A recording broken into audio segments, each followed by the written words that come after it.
YouTube? Got an update on the S15. Shouts out to my friend Cookie Twinks on Instagram. Yeah, check it out.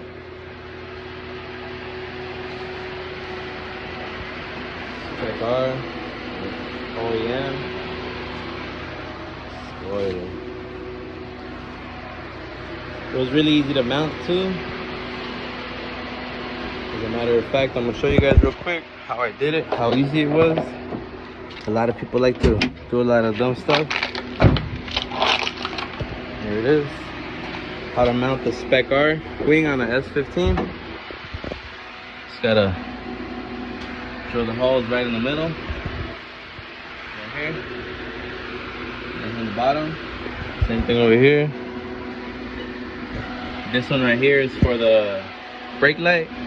Bottom one's right there. This one's on top. And there you go.